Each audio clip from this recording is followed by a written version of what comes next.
Now that the Clintons are finished and Roy Moore is on the ropes, Democrats are spewing crocodile tears over their decades of covering up sexual abuse against women. We'll analyze their alleged repentance. Then Amelia Hamilton, Jacob Airey, and Candace Owens join the Panel of Deplorables to discuss that insufferable millennial card game, Cards Against Humanity, and its vow to subvert immigration law, the ironically named Global Atheist Convention, Reason to Hope, being canceled because no one wants to go, and the poetic diction of President Trump's latest tweets. I'm Michael Knowles. This is The Michael Knowles Show.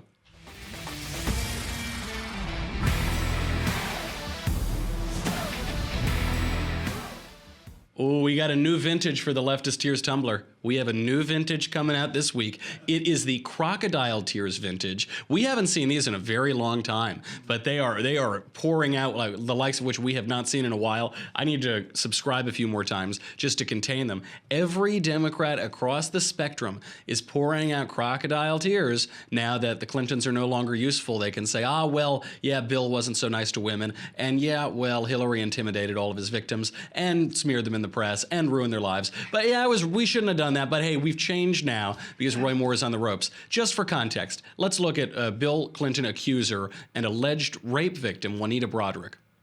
Then he tries to kiss me again. And the second time he tries to kiss me, he starts biting on my lip. Just a minute. He starts to bite on my top lip, and I try to pull away from him. And then he forces me down on the bed. And I just was very frightened. And I tried to get away from him, and I told him no. And I didn't want this to happen. But he wouldn't listen to me. Did you resist? Did you tell him to stop? Yes, I told him, please don't. He was such a different person at that moment. He was just a vicious, awful person. Is there any way at all that Bill Clinton could have thought this was consensual? No, not with what I told him and with how I tried to push him away. It was not consensual. Do you know how the Clinton campaign and the Clinton machine tried to explain this at the time? They said, I think it was James Carville said this, well, you drag a $100 bill through a trailer park, you see what happens. That's how he explains away all of these accusers, like Juanita Broaddrick. Well, the tune has changed today. I wonder what's different now. I wonder what's different now in 2017 than it was when Bill Clinton and the Clinton machine was a force in Democratic politics. I wonder what it could be. The Atlantic ran a headline, Bill Clinton, a reckoning. They wrote, quote, if Weinstein and Mark Halperin and Louis C.K. and all the rest can be held accountable, so can our former president and so can his party, which so many Americans so desperately need to rise again. There it is. There's the whole argument. We just desperately need the Democrats to rise again, and that's why we're willing to do it. At least the Atlantic was honest about their motives for kicking Bill to the curb and admitting that they're horrible hypocrites over this issue for 20 years, 30 years. Matt Iglesias at Vox was not so honest. He said, quote, what he did to Monica Lewinsky was wrong and he should have to pay the price. He should have paid the price. At the time, I, like most Americans, was glad to see Clinton prevail and regarded the whole sordid matter as primarily the fault of congressional Republicans' excessive scandal mongering. Now, looking back after the election of Donald Trump, the revelations of massive sexual harassment at Fox, the news stories about Harvey Weinstein and others in the entertainment industry, and the stories about Roy Moore's pursuit of sexual relationships with teenagers, I think we got it wrong. Oh, do you now? Do you now? That's convenient timing, isn't it? Well, at the time, I was thrilled that they brushed all of this under the rug, but now we could use it against Republicans. Now we got Donald Trump. There's some allegations against him from random people. There are obviously the allegations against Roy Moore. So I think I've changed my tune now. And do I have to protect Bill Clinton anymore? No, I don't. Is Hillary going to run again? Probably, but she's useless. Okay, good. Now we can move on. Jake Tapper. We should play this clip first. This is Jake Tapper just within the last few days talking about Bill Clinton, the Juanita Broaddrick affair in light of Roy Moore. Maybe it's, you know something, and maybe it's the Southern accent that reminds me of this, but I think we are in, and we've seen some of this in the press. There was a story in the Atlantic called Bill Clinton, A Reckoning. Chris Hayes said something the other day, and other people have. But the accusers of Bill Clinton back in the 90s were never given the credence and treated with the same respect that these women are being treated. And I think that there is something to be said about how society has evolved since then. But in addition, it's hard not to look back at that period and think, you know what, the media treated those women poorly. Yeah, without a doubt. You can't rewrite history, but what I am concerned about now is that I see a lot of Republicans, people like Ann Coulter on Twitter, going back and bringing up people like Senator Kennedy, Clinton, other people that did have previous acts of sexual misconduct, almost as a way of saying, well, they did it, we can too. Well, you can't rewrite history. That's what she said. Well, you can't rewrite history. What can you say? But let's talk about more Republicans. Yeah, well, I know, Jake, you brought up Bill Clinton, but look, you can't rewrite history. Isn't that right? Now, good on Tapper for bringing this up, I guess. But again, this timing is just so absurd that it's really hard for me to take him seriously. He wrote a piece, by the way, during the biggest Clinton scandal, Monica Lewinsky. He wrote a piece for Washington City Paper titled, "I Dated Monica Lewinsky." He went on a date with her, I guess. He said, quote, "Physically, she was pleasant without being overwhelming. She's a little chubby, but she's leaps and bounds prettier than that vacuous mugshot beamed all over the world." And I will say he does sort of defend her in that piece, but he trotted her out for a good tabloid article in that paper when he was just a young reporter, just like everybody else. And he's had this epiphany, the epiphany that, oh, we should have been harder on Bill Clinton, just right after the Clintons are no longer useful to them, and it would benefit Democrats to sweep them under the rug, because Jake Tapper, par excellence in recent years, flax for Democrats. In the New York Times, Michelle Goldberg, an op-ed columnist, wrote a piece called, quote, "I believe Juanita." Now, she actually goes further in this piece than her co-partisans, and she defends the Democrats at the time. But she says there were plenty of reasons to disbelieve Paula Jones, some of the accusers, etc. But nevertheless, we should throw Bill under the bus now because he isn't useful to us anymore. It isn't just Bill Clinton, though. Democrat, anti-Trump fanatic Louis C.K. has gone down. Anthony Weiner, very famously, has gone down. Bizarrely, Jon Stewart was good friends, even a roommate, with both of them. Here is Jon Stewart talking about Louis C.K., his good pal. Good friend and colleague Louis C.K. has been accused of and has admitted to some lewd acts involving women. What was the impact on you when you heard not only the accusations, but his admission? Stunned, I think. Is that right? That's right. Is it? Well, what is your... Hey, John, so I'm going to put you on the spot with your good friend of decades, whom you know very well, and you actually were asked this question last year, and you decided to punt on it. What happened when you found out that he's a sexual pervert? Stunned. Yeah, that's the ticket. Yeah. No, that's the ticket. I was completely stunned. Give me a break. There is this weird thing with Stewart, too, because he's famously been good friends with Louis C.K. for a very long time. He obviously knew about this. If everyone else knew about this, his good buddy Jon Stewart knew about this. But he also was roommates with Anthony Weiner. So when Andrew Breitbart broke the Anthony Weiner sexting scandal or tweeting scandal, he wouldn't cover it on the show. He wouldn't cover it for days and days and days. And eventually he said, well, look, I'm pals with Anthony Weiner. We used to live together in Hoboken, I believe. And eventually he had to cover it. He was forced to because it was so absurd. He wasn't covering the most salacious story in politics. But kind of a weird thing that Jon Stewart is pretty tight with both of the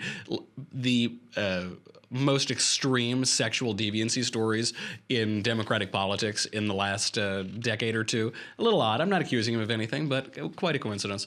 Then, of course, there's Hillary Clinton. It all goes back to Hillary Clinton. Hillary famously said on the campaign trail, all accusers should be believed.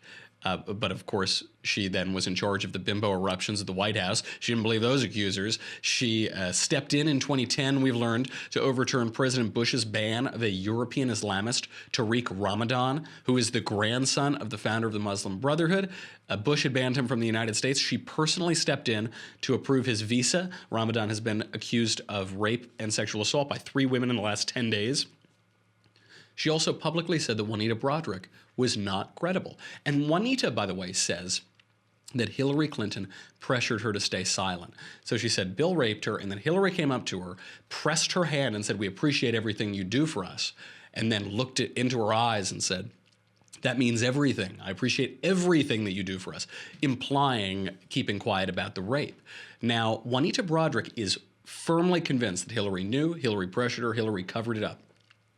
Democrats now who are conveniently saying, yes, I believe Juanita. It took 20, 30 years, but yeah, now I believe Juanita. Okay.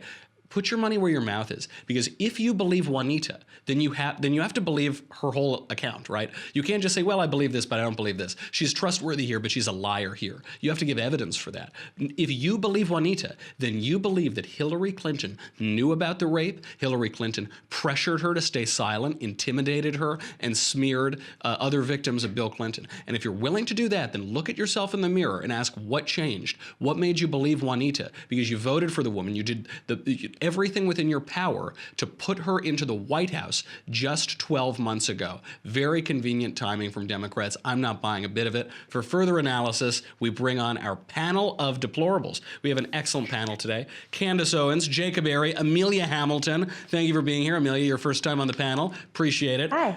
Candace, you have been red-pilled. That's your name. That's your screen name on the internet. So this sort of thing can happen. People can change their minds on plenty of things. Is there any chance that this change of heart is earnest, or is it just totally cynical nonsense? It's absolutely not earnest. And in that clip that you just showed, it's just proof of that, because they're almost throwing it back on conservatives. They hate when a mirror is held up to them. They're throwing it back on conservatives. Well, how dare conservatives say this or say that, because they are being called out on their hypocrisy. And if it was at all genuine, then you're going to have to explain to me why they just tried very seriously to put Bill Clinton back in the White House. Right, that's exactly it. It's so recent. And the saying, well, we can't blame Hillary. No, if you believe Juanita, then you have to blame Hillary. Hillary is deeply at fault here. Amelia, in the 1990s, feminists came to Bill's defense, led by Gloria Steinem. They defended him because he shared their policy priorities. Is this such a bad thing? Policy questions of freedom, justice, security, national priorities, should they really be derailed because men are dogs? I think that you can probably find a man who isn't a dog, who shares some of your beliefs, who shares some of your policy positions, and those are probably the men to support. But I mean, particularly in these moments. So I'm, as a man, as someone who identifies as a man, I will say, we're all dogs. Every man is a dog. We all fall short of the glory of God. And God is dog spelled backwards, by the way. Is that a coincidence? I don't know. It is not. But in cases like these guys, is Gloria Steinem justified? Are Republicans in Alabama justified? Especially in Alabama, where you say all of the accusations are 40 years ago. They seem credible to me. But regardless, we're talking about issues of freedom, national politics. Politicians, by definition, are scumbags. Should we vote for them anyway, or should we allow this personal behavior from these dogs to derail a political agenda?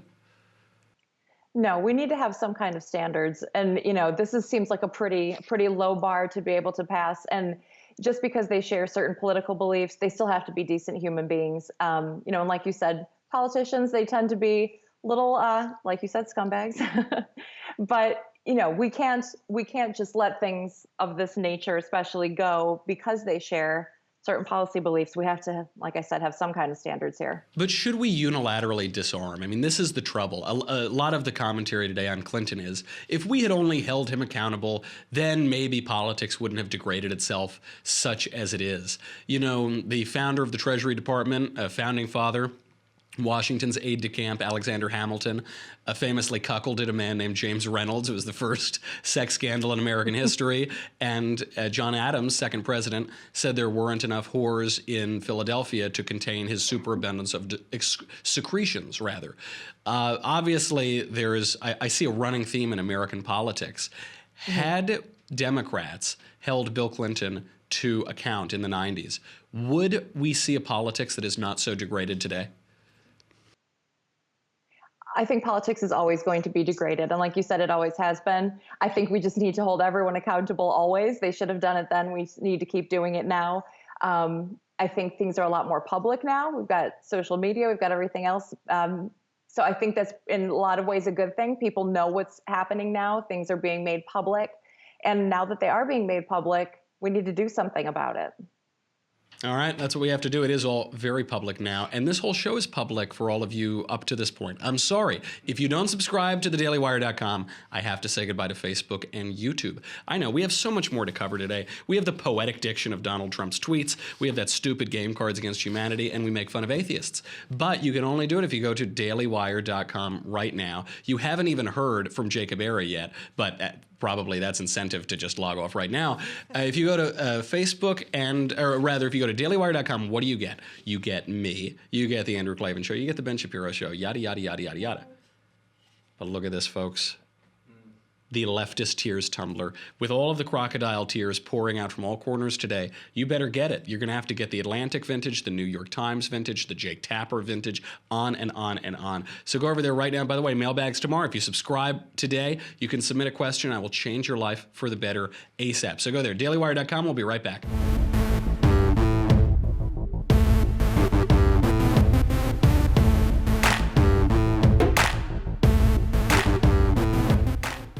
Okay, we have a lot of news to cover. The card game, insufferable millennial card game, Cards Against Humanity, is running a holiday promotion to buy a lot of vacant land along the U.S.-Mexico border and prevent Trump's wall.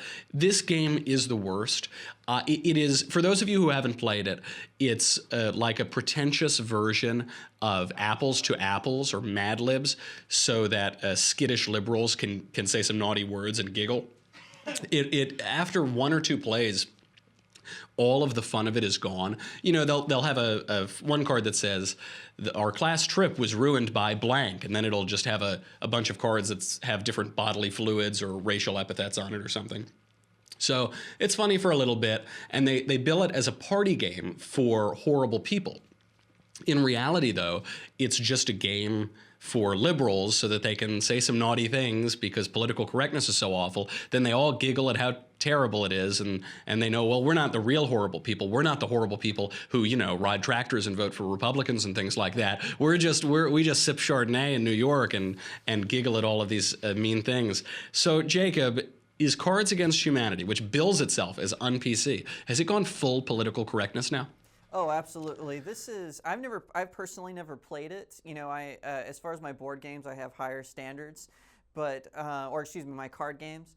But I think this is just them doing some virtue signaling. I know some of their cards have gotten them in trouble in the past, and, you know, people still buy it, they still play it, but I think this is just them saying, hey, yeah, our card game, it may be politically incorrect, but look at us. You know, they're doing the grandstanding on the border, as they like to say. Well, it's like Bill Clinton, right? Yeah, sure, I abuse women in positions below me, but, you know, abortion, right? Exactly. I'm good on abortion. Candace, the millennial generation is known. It is known by its overwhelming performance of apathy. This is just something I've noticed. All the music is very apathetic. Everyone gets tattoos everywhere. It's an expression of philosophic nihilism. You know, everything's whatever, man, and we're all going to die someday. Yet, these guys are so triggered by Donald Trump. To look at things with the glass half full, is this evidence that at least this culture of nihilism is crumbling? I can't look at this with the glass half full, so I'm just Classic. going to say that what this is dramatic irony. It tells you why people can't take millennials seriously. I mean, they put together this game, Cards of Humanity, which you mentioned is supposed to be this super non-political, we get to say what we want, but they can't bear the thoughts of not allowing people that don't belong into this country to run in here freely and drive up everybody's taxes. I mean, this is why people can't stand liberals. Everything they do is hypocritical, and it's ironic in all of the bad ways that you can talk about irony. And it's ironic because it's within confines, right? They say, oh, yeah, we could say all these, you know, bad things, but only within this certain social convention that we've all agreed is perfectly fine. Right. And we all have to look at each other and, okay, you're not, and I'm not serious. Okay, good, good, good. Amelia, on that point, in the old days, card games used to be complicated and creative games used to require creativity. Cards Against Humanity is a very simple card game, and it completely precludes creativity. You can't be creative at all. What does the decay of games say about our culture? Well, decay of culture. You know, I think it really just, again, goes back to that lowest common denominator. It's like, let's all get together and say some horrible things. No There's no need to have any creativity. There's no need to think about it. It supplies you with the horrible things to say. You don't even need to think of those on your own. At least like you were saying with Mad Libs, you had to think of something. So, people aren't getting together and doing something creative, having some fun. They're just saying some words that were already supplied to them. And they're so absurd. I mean, sometimes it's absurd things can be funny, but it gets old. It gets old and tedious pretty quickly. Right. You would think, though, that a culture that is decadent, a culture that has fallen into disrepair and nihilism, you would think that it would make its recreation complicated, and because that's what it's focused on. But instead, this is just the laziest game ever. Is it evidence of a sloth in the millennial generation, or am I reading too much into this stupid game? No, I think absolutely. This is the Postmates kind of games where everything is just being handed to you, and you just sit there and throw your cards out, and there's nothing else required. Nothing, and no creativity, no strategy. Just, this is mine. Here we go. Yep. Marching off to the grave.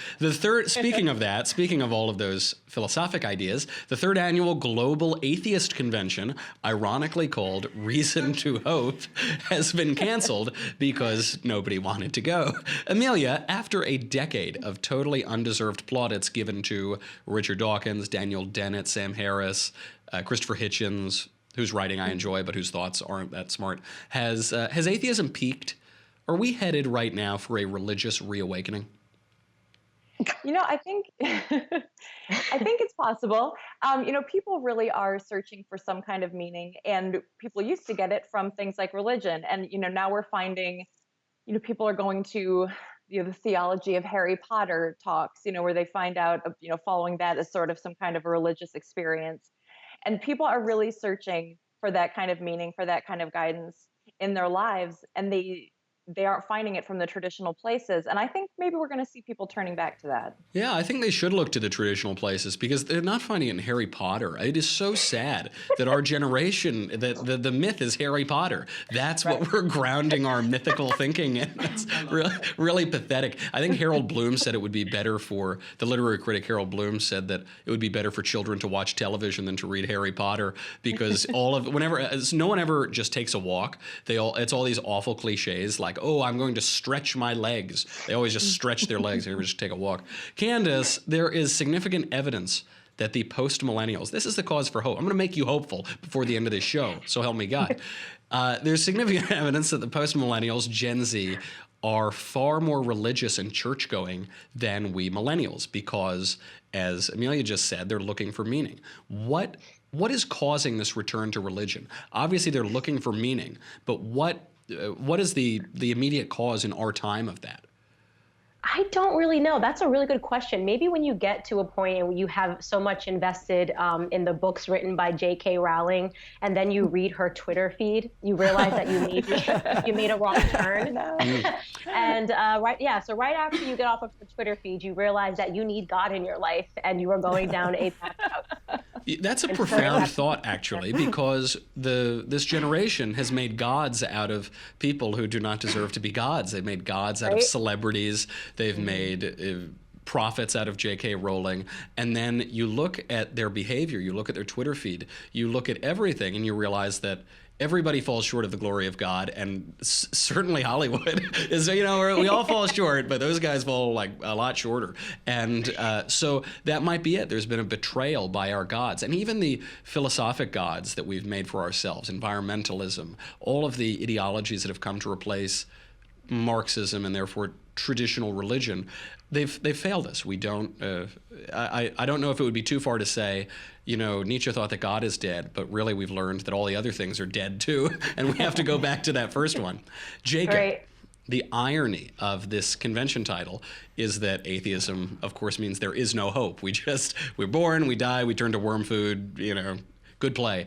Yet, in every civilization at all times throughout history, man has demonstrated a longing for God. Is this just a cosmic joke on mankind, or is that longing evidence that God exists?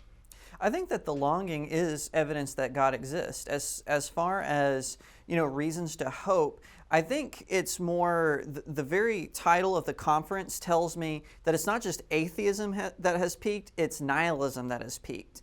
Because, it's funny when Jerry Seinfeld is doing it, right? A show about nothing. But no one wants to think that their life means nothing. They don't expect it to be, like William Shakespeare or Dr. King Jr., but they want their life to have some sort of meaning. And it's funny, Seinfeld is funny because it's absurd. Exactly. We're laughing at these people with their meaningless problems and meaningless lives. And that's why I think that it was kind of ironic that they called it a reason to hope, because if atheism is true, there is no reason to hope. It's always going to be the greater species is always going to conquer the lesser species, because that's just how Darwinianism works. But I think that yes, that longing is a sign that God exists out there.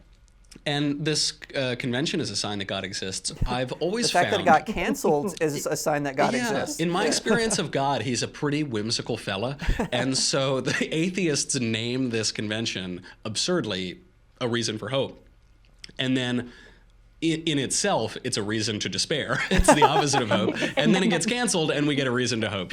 God can turn everything, even the death of his own son, for good, even the fall of mankind, for good. A felix culpa. Okay, speaking of reasons to hope, we have to get to Trump's torrent of grade A, 100% pure covfefe tweets since his return from Asia. Among them, quote, "While in the Philippines, I was forced to watch CNN, which I have not done in months, and again realized how bad and fake it is. Loser." Loser. Another quote, "Do you think the 3 UCLA basketball players will say, 'Thank you, President Trump'? They were headed for 10 years in jail." And then another great one.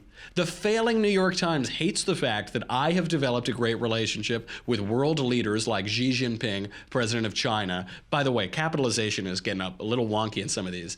"They should realize that these relationships are a good thing, not a bad thing. The U.S. is being respected again. Watch trade. It is actually hard to believe how naive or dumb the failing New York Times is when it comes to foreign policy. Weak and ineffective."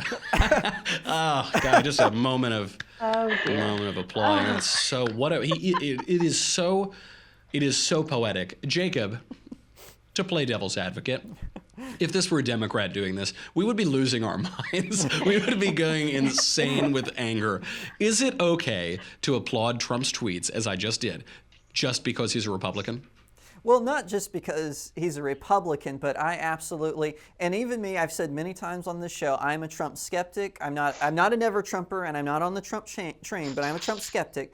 But I actually admire this about Trump. Republicans have forever been saying, hey, we need a president who will stick it right to the media. And so I'm actually enjoying this greatly. I think it's a thrill ride. And maybe, if President Obama had done this, I might have been a little disturbed by it. But hey, call me a hypocrite if you want, but I am enjoying it completely because President Trump just has this way of doing it where you just have to laugh. You just go, oh my gosh, he just took on the New York Times and CNN, and it was amazing. If Obama had done it, it would be totally bizarre and terrifying. But it's because of how they've built their careers. Right. Both of them, both Obama and Trump, built their careers such that they exposed enough of themselves that aspects of them that might scare people are no longer scary. So Barack Obama did this in his book, Dreams from My Father. He talked about how his father was a Muslim bigamist, basically, then atheist, I suppose, and he was raised in these Muslim schools in Indonesia, and he did a bunch of coke, and he was around radical leftists, and he was friends with leftist terrorists.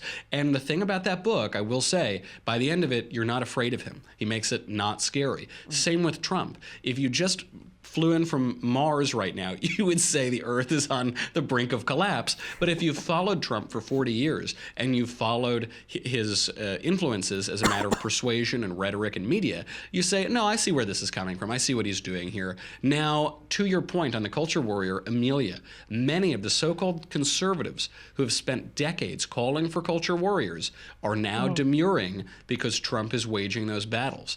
Is the Donald the culture warrior that we have been waiting for? Well, I guess it depends on who we are. We on the right. We broadly as conservatives, before the Trumpianism came in. The conservative movement of Bill Buckley and Bill Kristol and Irving Kristol and Podhoretz and all those guys. I would say no. For that group, I would say no. I don't think that he's necessarily helpful. I think that the message frequently gets drowned in the messenger, in the delivery. So while I think the culture war is important, I don't think it's necessarily being waged in the most helpful way that it could be. But I wonder with that, because people say, oh, if he'd only said it more politely, then it would work. But I don't really see that. George W. Bush was a very polite man. He didn't do a terribly bang-up job in the culture war. And with Donald Trump, he misspells a word, he capitalizes a word wrong, he chooses strange language, and then it's all we can talk about. His tweets are all anyone has talked about for 2 years. Is it not possibly the case that for people, and I don't mean to call out these guys, I like them personally, but Bill Kristol and Jonah Goldberg and the Never Trump crowd out of NR and Weekly Standard, is it possible just that they wanted this culture warrior, they wanted to fight the culture, and they had a vision of it, and they didn't expect it to look like this? And so now that we get, no one expected it to look like this, now that we have it, that we don't recognize it. I mean, that's certainly possible. I don't know. I still think that it's just not quite the warrior that we wanted. You guys are depressing me. You and Candace, come I'm on, sorry, man. the glass is half empty all around. Jacob, you got to make me feel better at some point. But Candace, first make me feel worse. The Washington Post ran a story today, quote, Trump's Asia trip was hardly the success he says it was. That was in the news section. That was not an op-ed. That was not an editorial. They filed that under news. They passed that off under news. Of course, they offered no evidence. It was absolute tripe, the so-called foreign policy analysis. If the Washington Post and CNN and the New York Times are going to behave like children without any journalistic standards, having to recant stories, having to fire reporting staff, then shouldn't we treat them like the children that they are? Shouldn't President Trump treat them like the children that they are? I think altogether we need to stop talking about the Washington Post. That is Jeff Bezos' that is Jeff Bezos' personal diary. Okay, his feelings, his thoughts go into there. Then people are upset his feelings and thoughts, which aren't based in facts, are written for the world. Everybody understands the Washington Post is literally just his play toy at this point. To go back to your earlier point, I absolutely love what Trump is doing. I think he is the cultural warrior that people were looking for. People, meaning us people, that hold jobs. And when we watch our TV screens, we are so tired of hearing politicians. We are so tired of somebody making something that's horrible sound great, wrapping it into a bow and presenting to us the same BS that we get all the time. We want somebody who talks like us. When I look at the TV and I'm watching CNN and they're lying to me, I'm going, loser. And that is Donald Trump is able to do so effectively. He talks like he's talking to the people, for the people. He's not dressing anything up in a tuxedo. And I wanted to make your day better, Michael, by letting you know that I think he is the cultural warrior that we all needed. I cannot get enough of his tweets. It's the best thing since Kanye West. Love them both. And I love your point of talking about people. He's a guy who doesn't speak in this mealy-mouthed particular language of politics. He speaks like regular people speak. Don't get me wrong, I am all for elites. I am all for elitism and elites, but they have to actually be elites. They have to be royals. They have to be aristocrats. They have to be seriously educated and wise and sophisticated and well-behaved. And these people who have been pretending to be elites for decades and decades in American politics simply are not. There is absolutely no reason for me to respect journalists at CNN or the New York Times or Jeff Bezos' personal letter to the world, or there's no reason. They're not actually elites. They don't know anything. They don't possess wisdom. So give me an elite and I'll consider respecting them. But until then, give me a straight talker. Absolutely right. Okay, panel. Excellent to have you here. You took me on a journey of emotions. I was so depressed. I was so happy there at the end. Amelia, thank you for being here. First time. Candace Owens and Jacob Airey, thanks for coming back. We will talk to you all again soon. That's our show. That's the whole thing, folks. I got to get out of here to read the 1,000 mailbag questions that are waiting. If you haven't subscribed already, well, you're probably subscribing already if you're watching this now. And if you're listening, go over to Daily Wire and subscribe so you can send in a mailbag question. That'll be tomorrow. We have a great interview, by the way, with Eric Metaxas coming tomorrow over Martin Luther. He refutes some of my objections to the corpulent German heretic, and we have a good conversation about his new book, Martin Luther, and then I'll answer all of your questions. So I am Michael Knowles. This is The Michael Knowles Show. Come back tomorrow. We'll do it all again.